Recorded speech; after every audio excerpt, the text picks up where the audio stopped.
Yan, ito po kaliliit yung semilia. Yung iba po ay mas maliit pa dito. Bali ikaw ay naka 1,860. Salamat. Bubuhatin po ni Dro tsaka ni Papa yung isda dun po sa kubo. Malayo-layo. Kaya-kaya naman po ni Dro. Naka-CR. Okay na yun.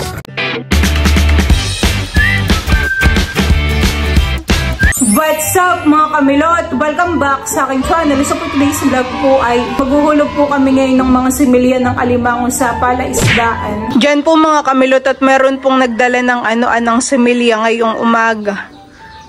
Ilan po mama yung una? Nagbibilang pa po pala si mama. Bawal pang kausapin.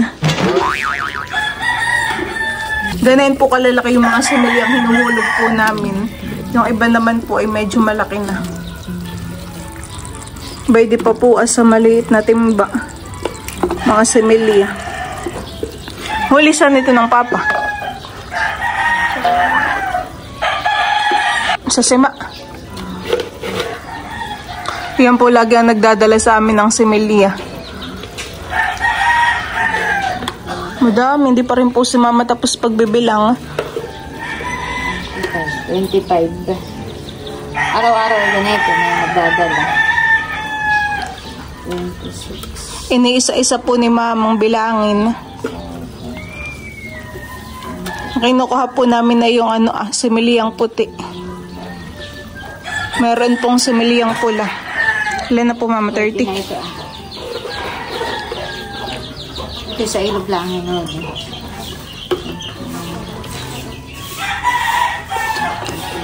Dati po kami ang naninim at aming pinagbebenta. Ito po yung lista ni mama. Yung una po ay 17. Ito po 17. Oo. Malalaki na yan. Malalaki na. Yung iba naman po si Papa dun sa ibaba nagpapahuli. Ang nagdadala lang po sa amin dito ay yung anak po ni Kuya Ojek. Yung kapitbahay po namin din. Madaming similyahan eh. Talagang tag-similya po ngayon. Bet mo mama hiniwalay? Parang pula yun. Pula po.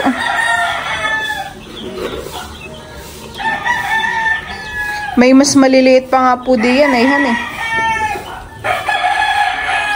Yung iba po'y talagang maliliit pa. Ay, ito medyo malaki na ah. Ito po ay pula naman, kaya po hiniwalay ni mama. Yan, ito po kaliliit yung similya. Yung iba po ay mas maliit pa dito.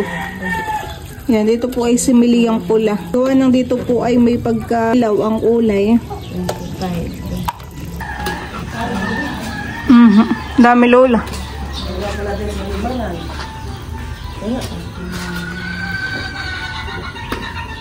O 15 na.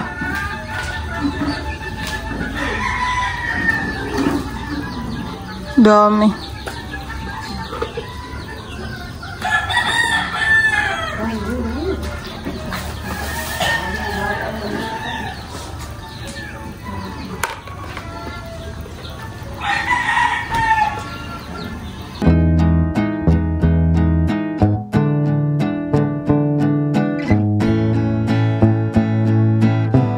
Yung mga ganito po kalalaking similya ay mahuhuli na po sa sa bubo.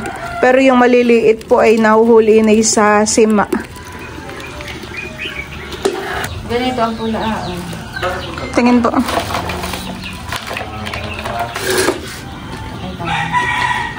Pula at puti.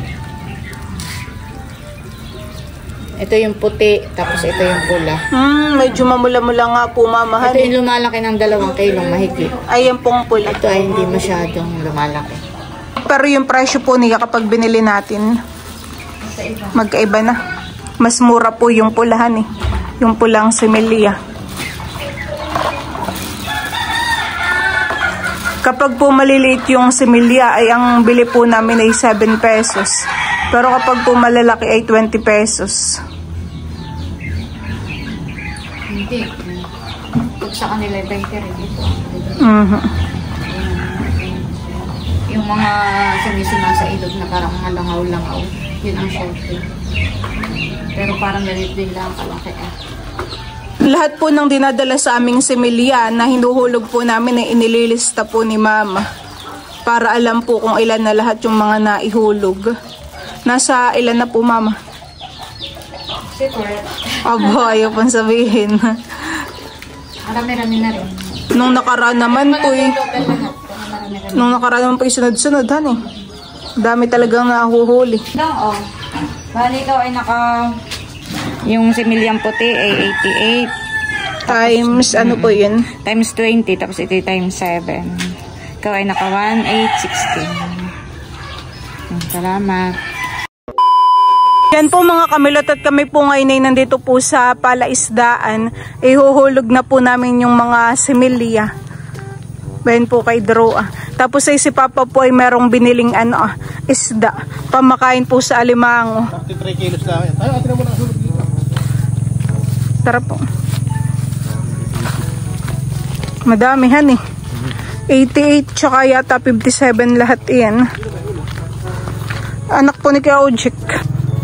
Baka kay Mada pa, Drew. Tumingin ka sa dinadaanan mo. Mananabog yan. Hindi mo na itataktak. Lahat na ba ito? Oo. Silver. Naubusan lang ng hangin ng tubig.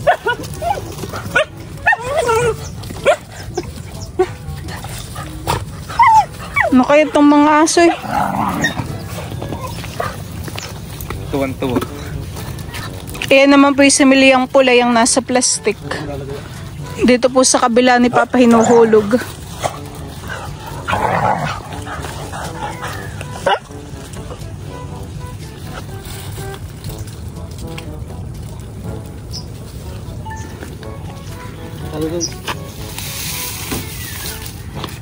Saan po ninyo ilalagay yung pamain? Sa fish pond hulayo. Bubuhatin po ni Drew at saka ni Papa yung isda dun po sa kubo. Malayo-layo. Kaya-kaya naman po ni Drew. Ako mauna. May magalaw. Ano, mabigat? Magaan pa yan, mamaya. Medyo mabigat na. 33 kilos daw po yung isda. Plus yung yelo pa. Ilang peraso din po yung yelo? 8.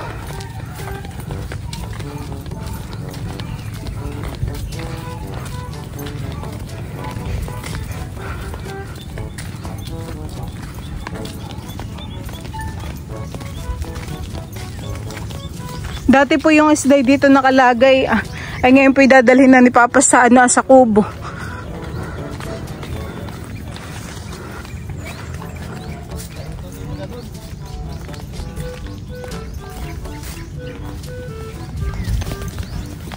Kasunod na rin po namin yung mga aso.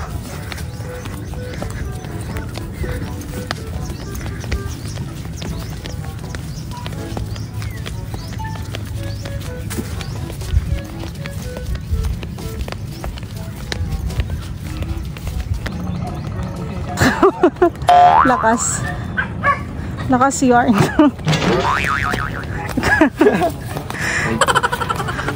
Hindi ka maso. Pauga-uga na po si Drew. Drew, tingin.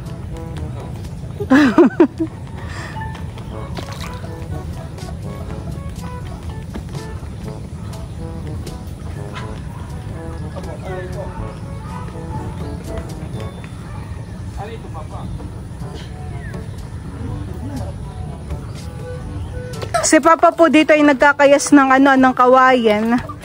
Panganito pa, pakulungan po ng manok. Kaya dito po ay nagkalat yung mga pinagyas-yasan. Diyan po niya ikukulong yung mga manok. Dito sa may alat. Ayan po yung katulad ng dati. Hindi, iba. Iba naman po. Patingin po. Ngayon. Kasi daw ito ang tawag. Ano po? Kabasi. Kabasing isda naman po ngayon. Hindi po katulad nung nakaraan. Malalaki han eh. Kala ko'y pwedeng pang pandaing. Saan ito lalagay? Diyan? Sa loob. Malalaki po. Yun po talagang pinapain ni Papa sa bubo. Ang binili niya. Isa pa? Tama na yun. Isa pa. Kala ko'y pwede na namang magtuyo. Ganyan po yung isda. Magkano po ang kilo na yan? Parang 45 lamig sa akin. Nasabi ko. Nilalagyan po ni Papa ng tubig alat. Tama na yun? Lagyan mo ito, ilagay mo ito yelo. Hindi na po babasagin yung yelo, han eh. Lulubog na laang. Kapag po may yelo ay matagal pong masisira. Kapag hindi mo naman nilagyan ng yelo, parang mabubulok na ang amoy yan eh. Tuwing ano mo po pinapakain yung mga alimang hapon po? Kunti-kunti pa. Kumukuha po si Drew ng tubig dito sa may prinsa. Pambuhos po dun sa mga isda. May nagwawangwang. Hani? Lalahat ito? Pantay lahat mo.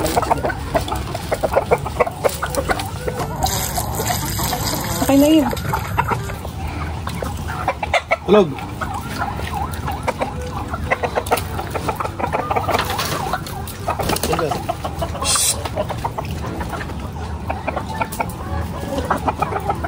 Ako naman eh. Nabigyan na po ni Papa si Pulot ay inagawan pa si Inagawan pa si Winter. Ayaw kumain dali. Ganino po ito ang lagayan. Buti po't pinapaharaman eh. Ito po yung ginagawa ni Papang kulungan po ng manok. Meron na pong sahig. Tabing na laang. Ay, saan mo po ito lalagay? Doon. Dumadami na nga po ang manok mo dito. Ay, yung mga nakatali Papa, ikukulong mo pa, hindi na. Ha? O yung mga walang tali laang. Hindi, bukod ko ng kulungan eh.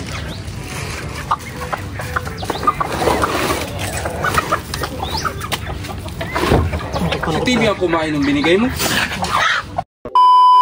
Yan po mga kamilot at ako po ngayon ay magdidilig ng tanim po nila Mama. Didiligan ko po itong mga talong.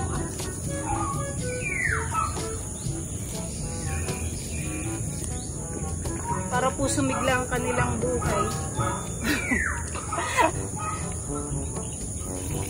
Para mabilis na lumaki.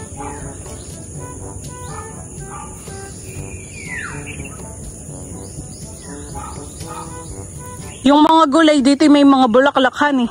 Yung kalabasa may bulaklak, itong kamote. Meron ding bulaklak. Kailangan ko nakakita ng ganito. Meron din tong bulaklak yung malunggay. Nung binili po nila Mama itong talong ay ganito lang po kaliit. Parang ganito lang kahaba. Ay ngayon eh tumaas na rin naman. Bubuhusan ko lang po ng tubig ito. Parang si Papa yung may igibpahan eh. Ng tubig. Ng tubig.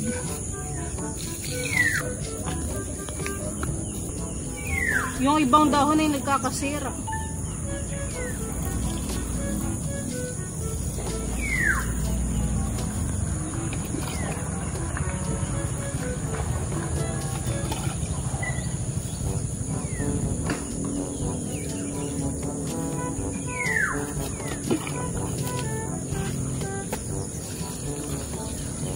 Nadali ko na ba yan?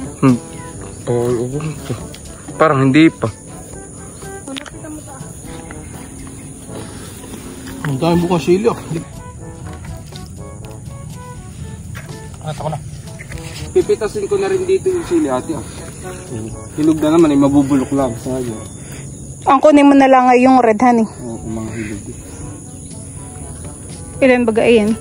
4. Boy, namumulaklak pa. Patingin. Magandang palagay sa nigang honey. Tsaka sa ginisa. Si Papa na po ang nagtutuloy pagdidilig at hanggang doon po ay dinilig niya. Anong tanim doon na Papa? Okra po. Doon na pala nakatanim yung okra. Dito pa walang tanim na okra. Dagdagan mo na ito, pati yung kunin mo na yung malahaba. Pati yung green. Parang meron ding isang mahihinog ba yun sa baba?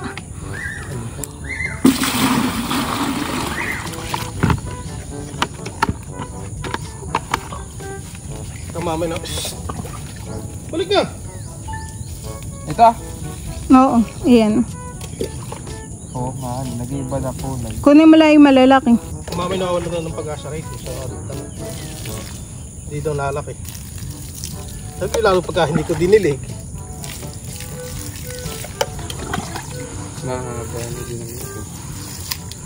Yung sitaw po ang magandahan eh. Marami po si Papang tanim na sitaw dito sa gilid.